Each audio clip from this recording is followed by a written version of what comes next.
Американские предложения. Они уже рассматривались советской стороной и были оценены как несбалансированные, дающие односторонние преимущества Соединенным Штатам. Вы так ничего и не сказали о том, каков ответ США на новые советские предложения.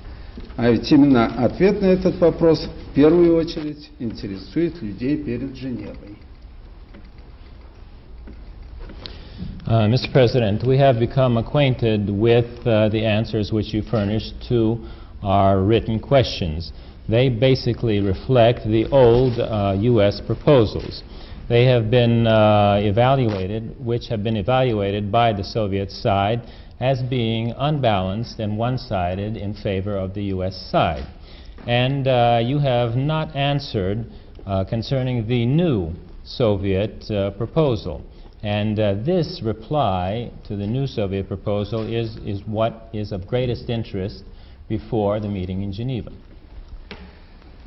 When this interview is over, later this afternoon at 3 o'clock, I will be making a statement to our own press, well, to all the press, to the effect that we have been studying the Soviet proposal, and tomorrow in Geneva, our team at the Disarmament Conference will be presenting our reply, which will be a proposal that reflects the thinking of the original proposal that we had, but also of this latest. Indeed, it will show that we are accepting some of the figures that were in this counter proposal by the Secretary General. There are some points in which we have offered compromises between some figures of theirs and some of ours, but that will all be, all those figures will be available as tomorrow, and I will simply be stating today that we have, that is going to take place tomorrow in Geneva. But it is a detailed counter proposal that, to a counter proposal, as is proper in negotiations, that will reflect, as I say, the acceptance on our part of some of this latest proposal, as well as compromises with earlier figures that we'd proposed. Господин президент, позвольте мне задать другой вопрос. Согласно данным последнего опроса газеты «Вашингтон-Пост» и телекорпорации ABC, объявленного во вторник, этот вторник, американцы в соотношении 74% к 20% заявили, что они предпочли бы сокращение ядерных арсеналов США и СССР, а не создание Соединенными Штатами космических вооружений. Таков, судя по этому опросу, выбор американского народа. Совершенно ясно, с другой стороны, что без отказа США от милитаризации космоса сокращение ядерных вооружений невозможно. Это советские позиции.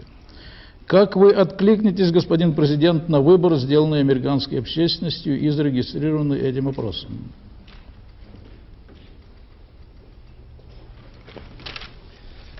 I'd like to have another question for you, Mr. President. According to a survey taken by the Washington Post and ABC on Tuesday, it was found that 74% of the American people, as compared to 20%, said that they would like the U.S. and the Soviet Union to reduce their nuclear arsenals and not to have the U.S. develop space weapons.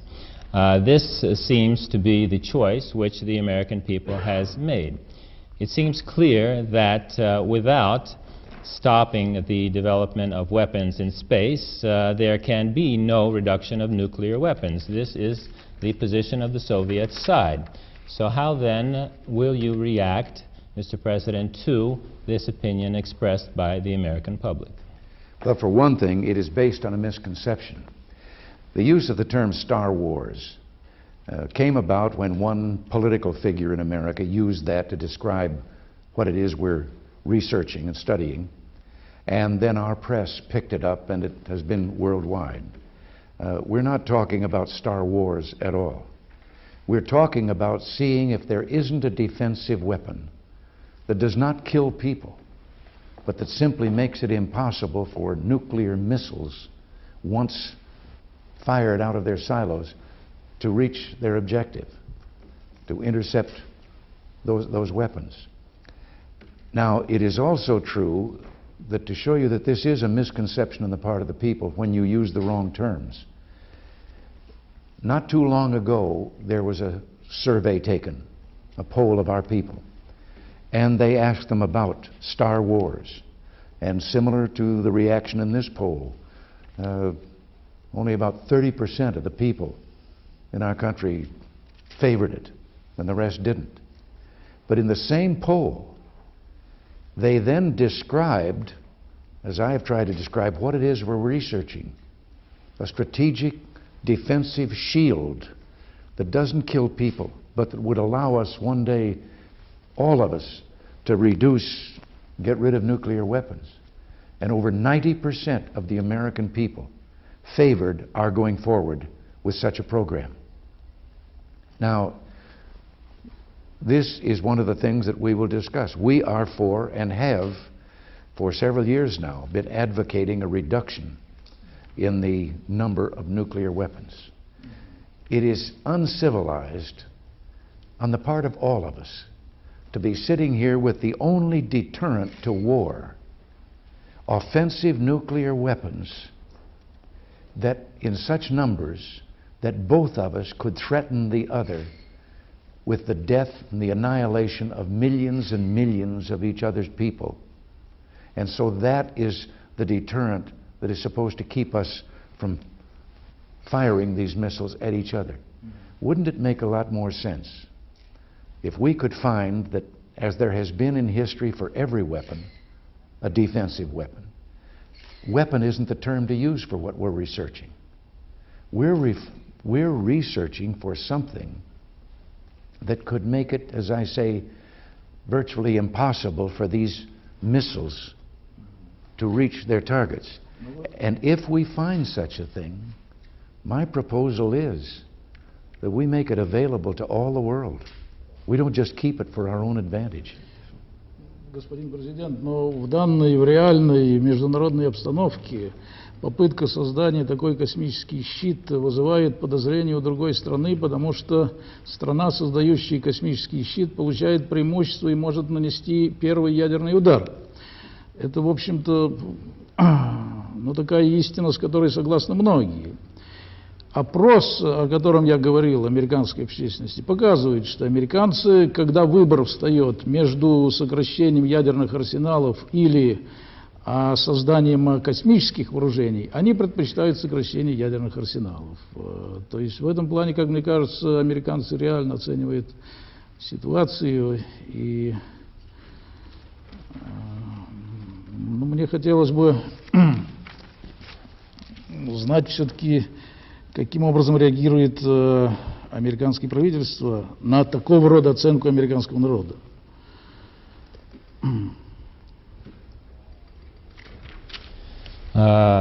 Mr. President, with the situation as it stands today in the international arena, attempts to create such a space shield will inevitably lead to suspicion on the other side that the country creating such a space shield will be in a position to make a first strike. This is a type of statement whose truth is agreed to by many people. Now it's apparent that the American people have indicated their choice, that if it comes down to a choice between the creation of such a space system and the decrease of nuclear arms, they prefer a decrease of nuclear arms. So it seems to be a realistic evaluation on the part of the American people, and I would like to ask how the American government would react to the feelings of the American people in this regard. Well, in the first place, yes, if someone was developing such a defensive system and going to couple it with their own nuclear weapons, offensive weapons, yes, that could put them in a position where they might be more likely to dare a first strike. But your country, your government, has been working on this same kind of a plan beginning years before we ever started working on it. which I think would indicate that maybe we should be a little suspicious that they want it for themselves. But I have said and am prepared to say at the summit that if such a weapon is possible, and our research reveals that, then our move would be to say to all the world, here, it is available. We won't put this weapon or this system in place, this defensive system, until we do away with our nuclear missiles, our offensive missiles. But we will make it available to other countries, including the Soviet Union, to do the same thing. Now just what? Whichever one of us comes up first with that defensive system, the Soviet Union or us or anyone else. What a picture if we say no one will claim a monopoly on it. And we make that offer now. It will be available for the Soviet Union as well as ourselves. And if the Soviet Union and the United States both say we will eliminate our offensive weapons, we will put in this defensive thing in case someplace in the world a madman someday tries to create these weapons again, nuclear weapons. Because remember, we all know how to make them now. So you can't do away with that information. But we would all be safe knowing that if such a madman project is ever attempted, there isn't any of us that couldn't defend ourselves against it. So I can assure you now, we are not going to try and monopolize this if such a weapon is developed for a first strike capability. Господин президент, я бы хотел задать вопрос, касающийся других источников взаимной подозрительности и тревоги. Вы говорили недавно на Генеральной Ассамблее, что Соединенные Штаты не занимают чужих земель. Но ведь за пределами США размещены почти 550 тысяч американских военнослужащих. В 32 странах созданы 1500 американских военных баз. Карта с их обозначением наглядно показывает, кто кого окружает и, стало быть, кто кому угрожает. Вы признаете, что СССР вправе заботиться о своей безопасности. Советских людей не может не тревожить замкнувшаяся вокруг них цепь баз. Ничего подобного наша страна не имеет. Как же в этих условиях перейти к равновесию безопасности, о котором вы говорите? Mr. President, I would like to ask you about some of the matters which concern mutual suspicion and distrust.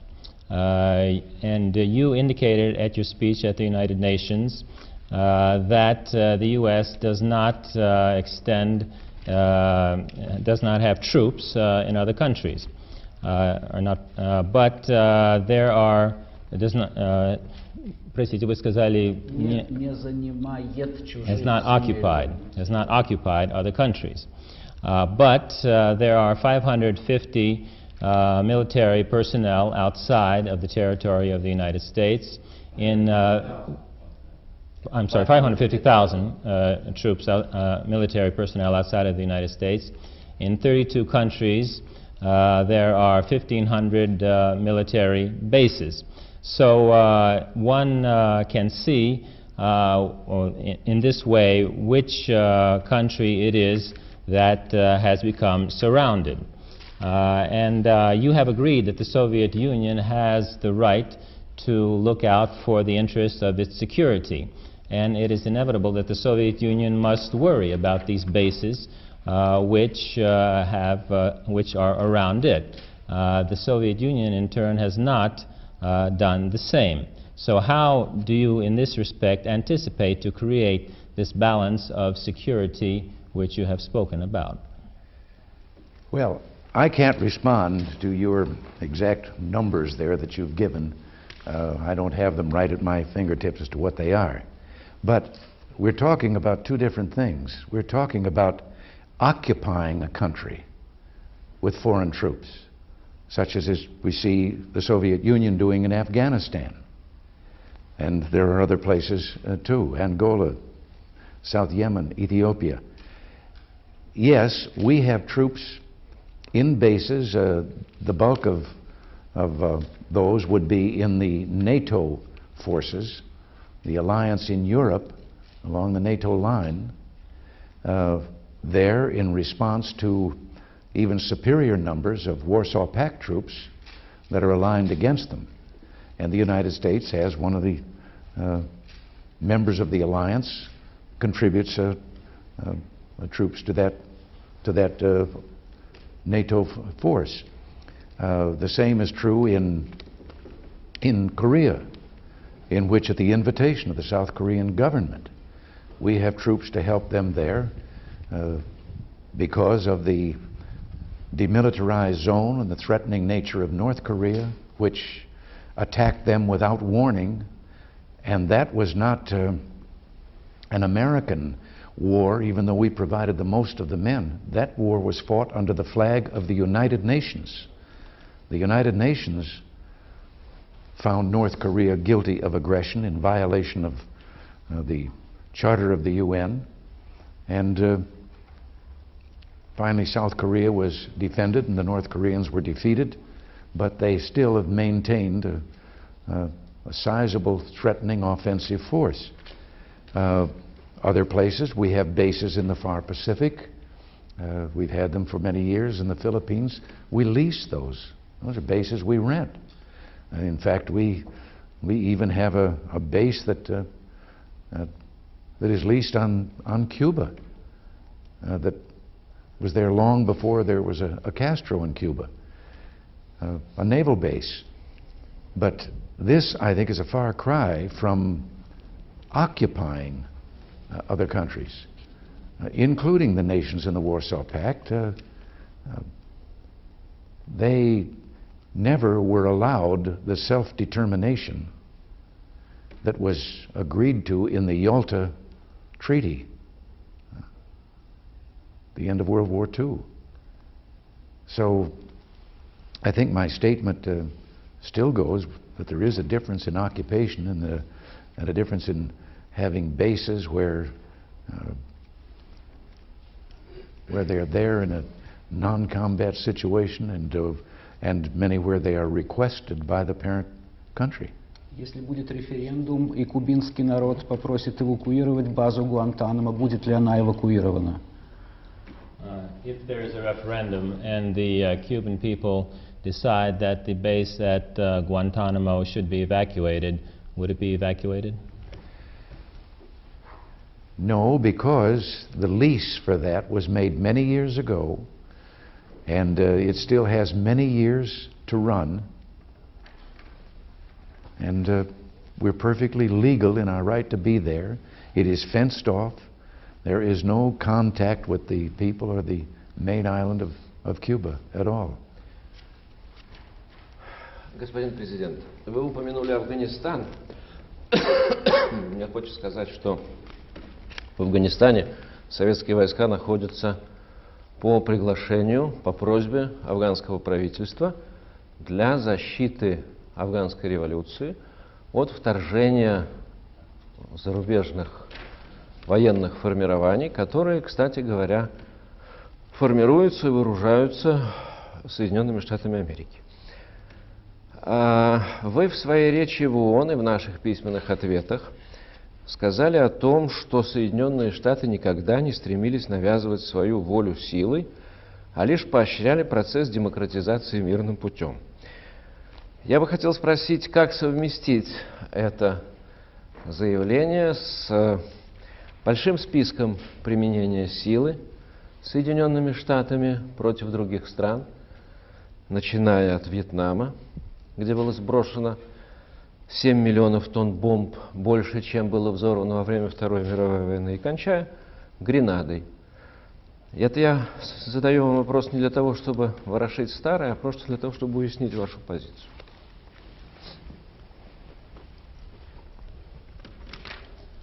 Mr. President, you have mentioned Afghanistan. I would like to say that in Afghanistan, Soviet troops are there at the invitation of the Afghan government to defend the Afghan revolution against the incursions of forces from abroad that are funded and supported by the United States. In the United Nations and in your written replies to our questions, you have indicated that the United States has not attempted to use force, but has fostered the process of democracy by peaceful means.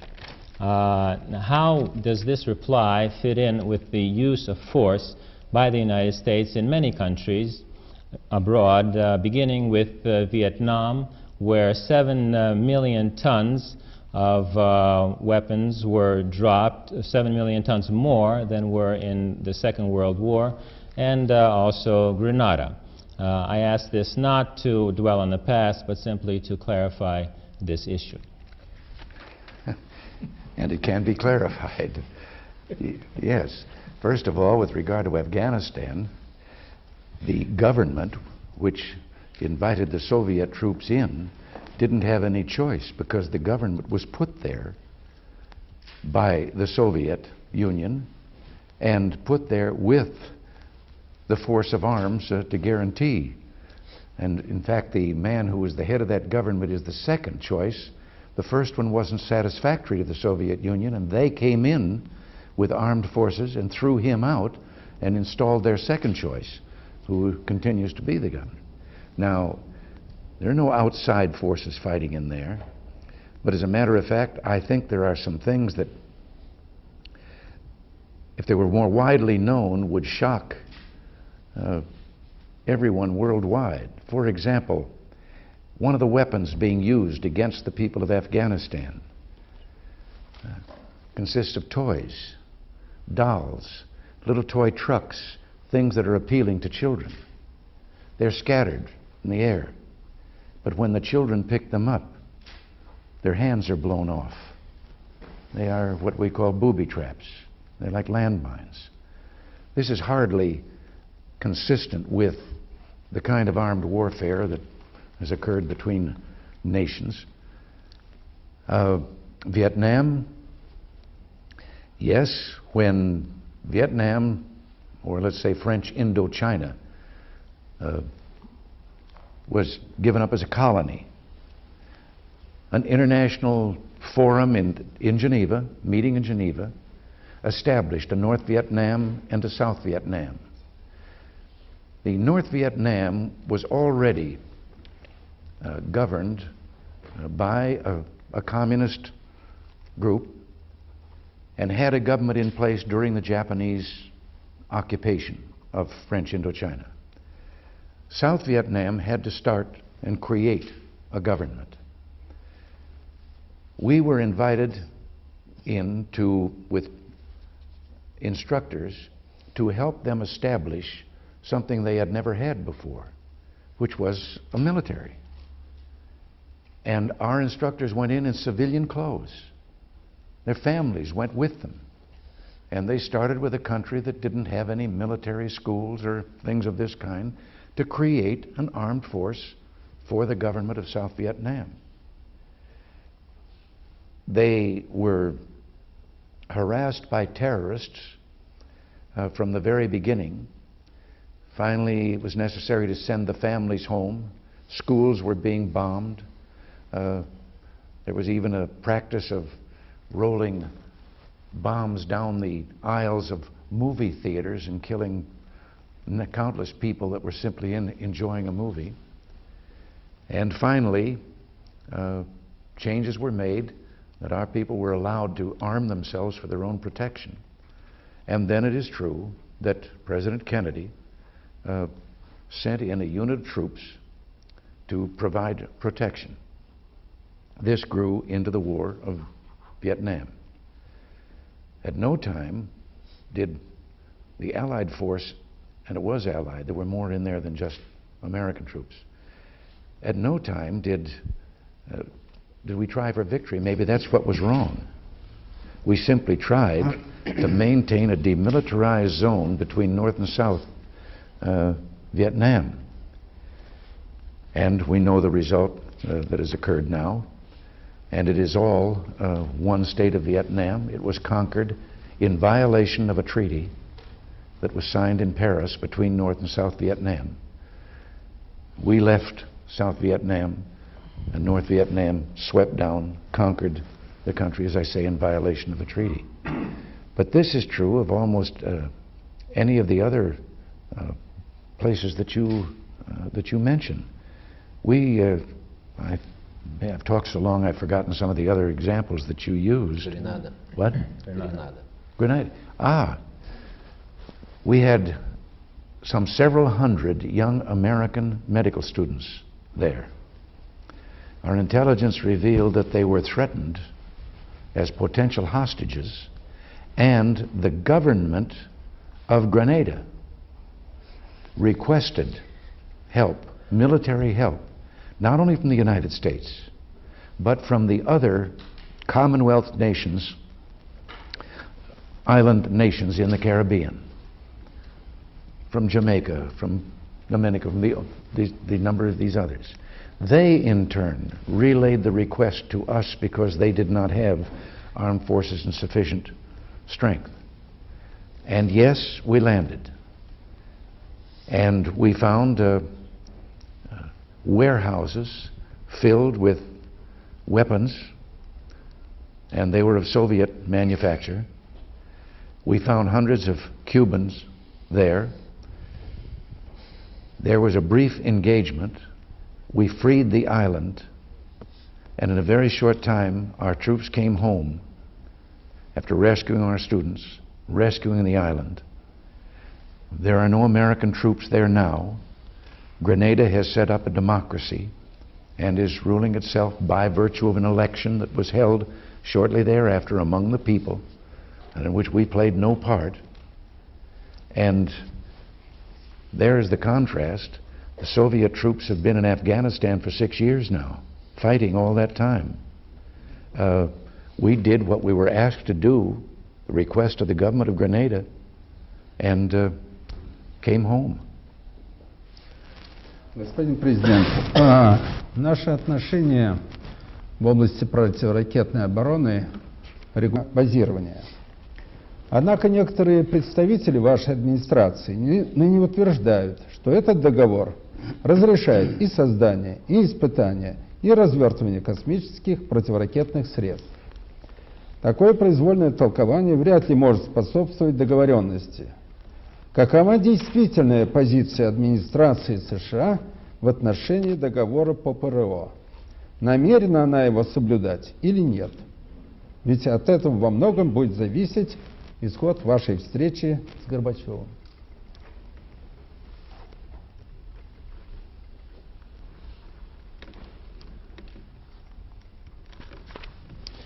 Mr. President, with relation to the ABM treaty, which was signed in 1972, Article 5 of that treaty indicates, and I quote, that each side will not develop, test, or deploy anti-ballistic missile components or systems which are sea-based, air-based, space-based, or mobile land-based. Now, some administration representatives say that the treaty is such that it permits all of these things, the development, the testing, and deployment of ABM systems. Such an interpretation of that treaty certainly cannot help achieve agreement. What is the true position of the American administration with regard to the interpretation of this treaty?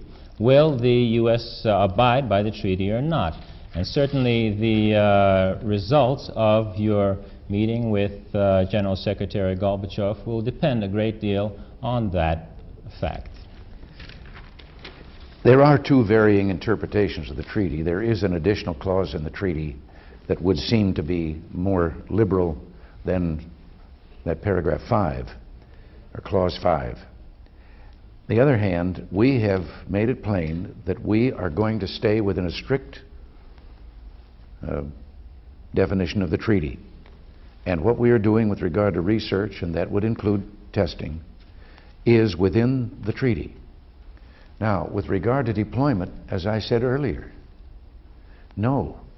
We are doing what is within the treaty and which the Soviet Union has already been doing for quite some time, same kind of research and development.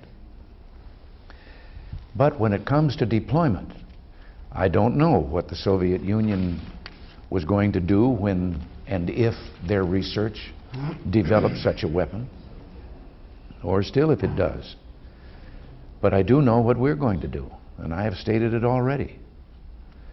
We would not deploy, it's not my purpose for deployment, until we sit down with the other nations of the world and those that have nuclear arsenals and see if we cannot come to an agreement in which there will be deployment only if there is elimination of the nuclear weapons. Now you might say, if we're going to eliminate the nuclear weapons, then why do we need the defense? Well, I repeat what I said earlier. We all know how to make them, the weapons. So it is possible that someday a madman could arise in the world. We were both allies in a war that came about because of such a madman. And therefore, it would be like in Geneva after World War I, when the nations all got together and said, no more poison gas. But we all kept our gas masks. Well, this weapon, if such can be developed, would be today's gas mask. But we would want it for everyone. And the terms for getting it and the terms for our own deployment would be the elimination of the offensive weapons. A switch to maintain trust and peace between us, of having defense systems that gave us security, not the threat of annihilation that one or the other of us would annihilate the other with nuclear weapons. So we will not be violating this treaty at any time, because, as I say, it is not our purpose to go forward with deployment if and when such a weapon proves practical. Mr. President, we've about run out of time unless you had something in conclusion you wanted to state. Oh, we haven't covered. I guess I've filibustered on too many of these questions here with lengthy answers. I know you've had more questions there. I'm sorry that we haven't time for them. But I would just like to say that the Soviet Union and the United States, well, not the Soviet Union, let us say Russia and the United States have been allies in 2 wars. The Soviet Union and the United States allies in one, the last and greatest war, World War II. Americans and Russians died side by side, fighting the same enemy. There are Americans buried on Soviet soil. And it just seems to me, and what I look forward to in this meeting with the General Secretary, is that people don't start wars. Governments do. And I have a little thing here that I copied out of an article the other day, and the author of the article uttered a very great truth. Nations do not distrust each other because they are armed. They arm themselves because they distrust each other. Well, I hope that in the summit, maybe we can find ways that we can prove by deed, not just words, but by deeds, that there is no need for distrust between us. And then we can stop punishing our people by using our wherewithal to build these arsenals of weapons instead of doing more things for the comfort of the people. Thank you very much, Mr. President. Thank you. It's a pity certainly that we haven't enough time to have your answers for all our questions. All right. Sorry. Okay. Unfortunately, Mr. President, we cannot discuss with you the history of questions which we discussed already, because we have sometimes a very different attitude to that, but no time. We'll do it Our again. vision of the world of thought is different. I was waiting for a question that would allow me to point out that under the détente that we had for a few years, during which we signed the SALT I and the SALT II treaties,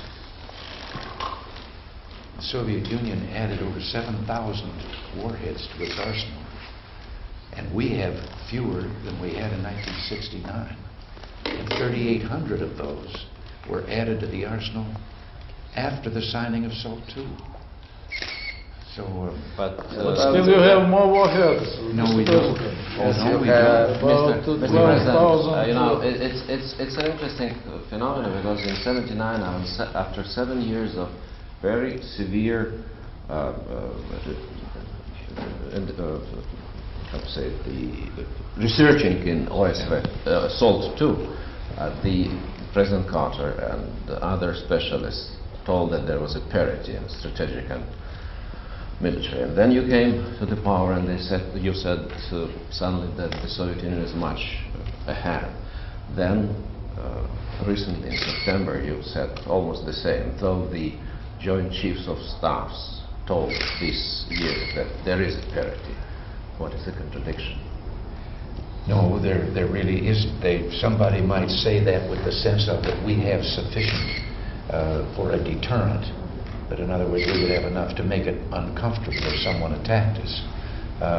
But no, your arsenal does outcount ours by a great number. People say We have that. but the generals, your generals say that they wouldn't Okay. switch, you know, without generals. Your I arsenal. would like to tell you also that those stories about dolls in Afghanistan, I was in Afghanistan there. A little bit. Maybe we'll have another opportunity. Yes, maybe. And he's got to go down and tell the General Secretary through our press what he's going to do. Thank you very much, Mr. President, and we wish you certainly success and good achievement in your meeting with Mr. Gorbachev. We hope for this. Thank you very much, Mr. President. Thank you. Thank you, Mr. President. Thank you very much for the presentation. So these are the replies to the written replies to the question.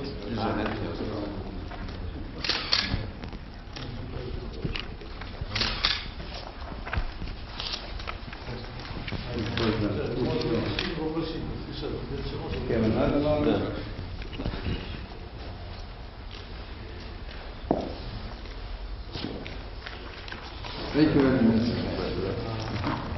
We'll go away without Japan.